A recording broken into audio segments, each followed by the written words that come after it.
बातमी मराठा आरक्षणासंदर्भातली 58 लाख कुणबी नोंदी सापडलेल्या प्रमाणपत्र देण्यात येणार आणि मंत्रालयात स्वतंत्र मराठा आरक्षण कक्ष स्थापन करण्यासह विविध मागण्या राज्याच्या शिष्टमंडळानं मान्य केला। सरकारच्या ड्राफ्टनुसार येत्या 3 दिवसात जीआर काढण्याचं आश्वासन सरकारनं दिलं आणि त्यानंतर मनोज जरांगेंनी आपलं उपोषण स्थगित केलं।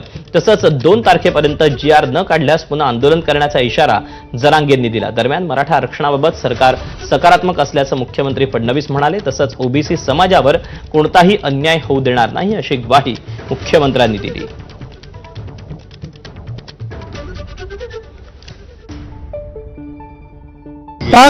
जी आश्वासनं दिली ती तुमच्या समोर आहेत, कुठेही मागे आश्वासन दिलं नाही। त्यांनी स्वतः ती वाचून दाखवलेली आहेत। विखे पाटील, प्रसाद लाड यांनी ती वाचून दाखवलेली आहेत। त्यामुळे सातत्याने मराठा समाजाला न्याय देण्याची भूमिकाच ही आमच्या शासनाची राहिलेली आहे, त्यानुसारच कारवाई केलेली आहे।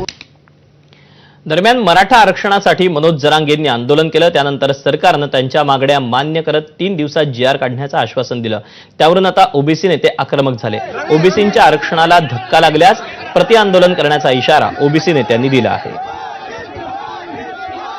मूळ जे ओबीसी आहेत त्या ओबीसींच्या वरती अन्याय होता कामा नये, नंबर 1। नंबर 2, ज्या मराठा समाजाच्या कुणबी नोंदी आहेत त्यांना दाखला देण्याबद्दल कुणाचा आक्षेप नाही, परंतु हजारो लोकांनी बोगस दाखले काढलेले आहेत, चुकीच्या पद्धतीने दाखले काढलेले आहेत, यांच्यावरती गुन्हे दाखल केले पाहिजेत ही आमची मागणी आहे।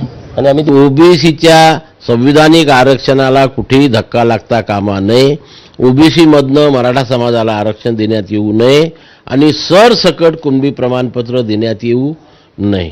यापैकी एकाही प्रकारचा याच्या विरोधात जाईल किंवा हे होईल अशा प्रकारचा शासन निर्णय सरकारने यापूर्वी सुद्धा दिला नाही आणि काल सुद्धा तशा प्रकारचं कुठलंही अभिवचन शिष्टमंडळाकडून आंदोलनकर्त्यांना दिलं गेलेलं नाही आहे।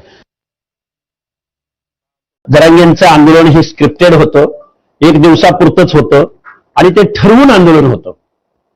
या आंदोलनामध्ये अनेक नेते, अनेक मंत्री गुंतलेले आहेत। मग त्यामध्ये विखेंची सुद्धा फूस होती। विखे पाटलांचा स्कोर सेट करायचा होता। अलायन्स मधल्या अनेक कुठल्या 1 नंबरच्या 2 नंबरच्या पदासंदर्भात इथलं सरकार अस्थिर करायचं, मुख्यमंत्र्यांची खुर्ची अस्थिर करण्याचा उद्देश हे कालच्या 1 डे आंदोलनामध्ये होता। मी याच्यावर बोलत नाही, मी त्याची दखल घेत नाही, मी कोणाची दखल घेत नाही। पण बाबा स्वतःच्या जातीसाठी लढाव, गरिबांच्या लेकरांचे लय वाटलं होते धनगराचे, हेच काम आधीच केलं असतं, आमच्या काही विरोधात करीत नव्हती उडी उद्रीत बसून, हेच एसटी आरक्षणासाठी केलं असतं तर आतापर्यंत कल्याण झालं असतं त्या लेकराचं। ओपन मध्ये कॅटेगरीच्या लोकांना स्थानच ठेवलं नाही, म्हणजे या राज्यातील 85% लोकांना 50% आरक्षण आणि 15% लोकांना 50% आरक्षण, ही भूमिका हे सरकार कुणाच्या बाजूचं आहे, कुणासाठी काम करते हे माझ्या ओबीसी बांधवांनी लक्षात घेतलं पाहिजे।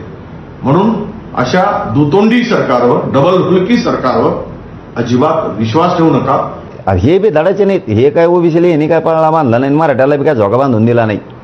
आलेले बी आपल्या जनतेला कळा ना काही, ओबीसीला आणि मराठ्याला उगाच झुंजतो आपण दोघांनी मिळून, ओबीसी आणि मराठा यांनी सगळ्यांनी मिळून सरकार विरुद्ध झुंजलं पाहिजे।